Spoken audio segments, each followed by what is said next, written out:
Hi, I'm Annie. You can connect with me on Snug, the link's in the description. Today I want to talk about consume and sleep, consuming too much, not sleeping enough. This week I almost didn't have a video, and that's really unusual to me because I'm taking in information and sleep processing a lot all the time, and there are a lot of topics that I like to process out loud on YouTube. And there's almost always a topic that sort of rises to the top. It feels like it has some sort of energetic charge, and that's the one I want to talk about for the week. This week there wasn't anything like that. And while I like to be consistent with YouTube, I like to post every Friday in a disciplined way, there just really wasn't anything I wanted to talk about, and I thought, maybe I'll just let this one go. This week I'm really busy because there's an uptick in Etsy sales, just for whatever reason getting more orders. Some of them are orders for ceramic jewelry, but also people are suddenly wanting masks again. I haven't had a lot of mask sales in a while, and then I just suddenly had this uptick, and so I'm having to make a lot more and make sure that I have on hand what people are needing. In general, I consume a lot more information than a lot of people. I'm just constantly consuming. So when I'm sewing the masks, I'm listening to audiobooks, podcasts, I'm listening to the Objective Personality class. I'm just inputting information and learning. Consume is first, sleep is right after that. And I do notice a lot of times that consume and sleep seem almost simultaneous. The consume is slightly more prioritized, but the sleep is right behind it, kind of running in the background, processing the information that's coming in. And the sleep is so automatic that it can just kind of happen quietly without any conscious effort and almost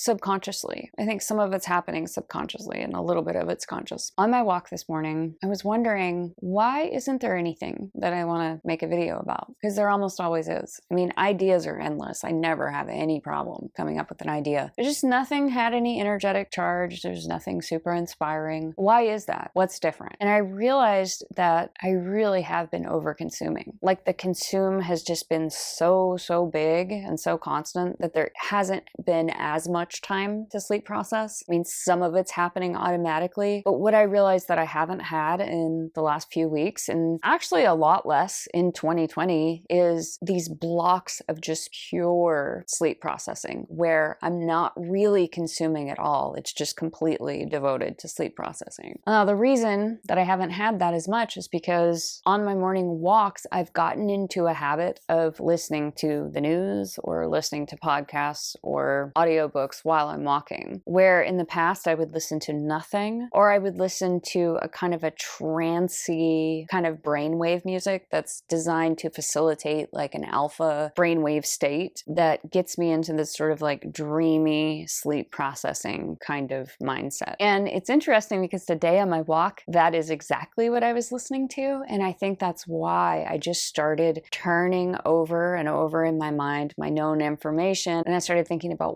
why don't I have a video for this week? What is that about? What is causing that? And this sort of trancey music, with no lyrics or no real information coming in, just, relaxing sounds, was really just facilitating that dream state. And I started thinking about all the times that I'm really in sleep processing and almost my complete attention is devoted to sleep processing. Well, another time when that happens is when I'm giving massages. And in 2020, I didn't give a lot of massages. Since the beginning of the pandemic, my massage therapy appointments are way down. Especially in the last month, appointments are way down. What I find is that when I am massaging, I drop into that different brainwave state. I mean, I don't know. I haven't connected any probes to my brain to actually know what brainwave state I'm in, but it just feels like that. It's like this relaxed focus, this sort of dreamy attention. My brain is really in sleep processing. I'm going over known information. I'm connecting it to other known information that I've consumed in the past. And I'm just sort of looking at something and rotating it around in my mind and seeing it from all different angles and just processing and integrating. It's actually my superpower as a massage therapist. You might think that that sounds kind of irresponsible because I'm in my own dream state and I'm maybe not focused on the client, but it's actually the opposite because there's this sort of intuitive intelligence that's sort of going where it needs to go with my clients and doing what it needs to do while I'm simultaneously in this sort of dream processing state. What I hear back from my clients is that they relax deeper with me than they do with other massage therapists. My week weakness as a therapist is that I don't really have a lot of the technical skills. Like, some massage therapists are really technical. That's what they lean on. That's where their expertise is. Like, maybe they have a really thorough understanding of kinesiology and injury and technically what is going on in the body with different dysfunctions. But with me, it's really more intuitive. I'm not always aware of what I'm doing. I'm just finding the right spots. I'm also sinking down into this very relaxed, dreamlike state, and my clients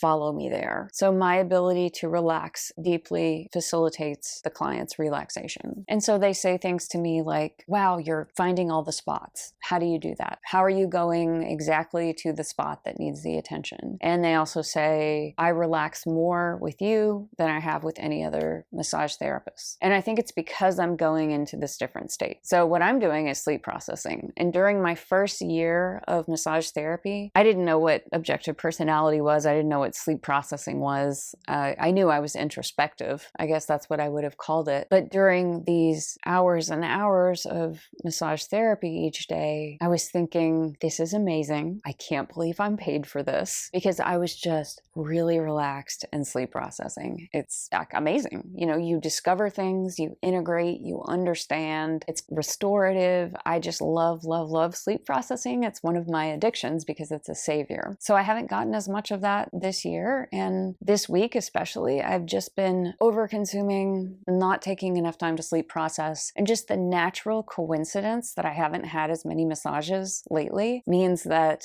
I haven't had that complete focused attention on sleep processing. Also, on my morning walk, I was thinking about what sleep processing is, because I keep hearing this question over and over again from people that have sleep lower in their stack. They're asking Savior sleep processors, how are you doing it? Like, what are you doing? What exactly are you doing? And that's a really difficult question to answer because it's so automatic that I don't really know. I can't really objectively see what I'm doing. But while I was going on a walk this morning, I was sort of thinking about that a little bit deeper. And I was thinking about, what is sleep processing? And I guess if you break it down sort of mechanically, I am thinking about a specific issue. And so I'm looking at it. Here's the issue. I'm turning it over in my mind. On first glance, I pick it up and I'm like, there's not a whole lot to see here, but I'm going to keep looking. What sleep processing does is that it keeps looking, turning it over, going over known information. And then the longer you look at it, you see like, oh, wow, this is really faceted. It's not as smooth as I thought it was to begin with. There are actually a lot of nooks and crannies here. And the longer that you turn it over and look at it some more, you see more and more complexity. The other thing that I'm doing as I'm going over this known information is that I'm connecting it to all of my other known information. That might be specifically an NE kind of thing, but you know, I'll see a little facet here and I'll say, oh, this is like that other thing 5 years ago or whatever, you know, just making connections. And then as I'm doing that, these sort of epiphanies arise, or deeper understandings, insights. So I'm trying to give a really concrete explanation of what sleep processing is, and I'm totally like just pulling out analogies because I really don't know how to explain it, but that's what's happening in my mind. I think that it's a healthy activity for me, and I feel a little unbalanced that I haven't had as much sleep processing lately as I normally would. You know, the thing that I can't control is how many massage therapy appointments I have. I mean, I'm available, you know, but it's just the market goes up and down. But what I can control is my morning walks. And I feel like I get so much more out of it if I let myself devote the morning walk to sleep processing rather than listening to the news. The last walk that I did before this one, I guess it was yesterday or the day before, they were doing the testimonials for the January 6th insurrection, you know, all those police officers describing the scene and listening to the audio of, you know, the conflict that was happening. And that's really traumatizing to listen to. You know, that was a really hard day.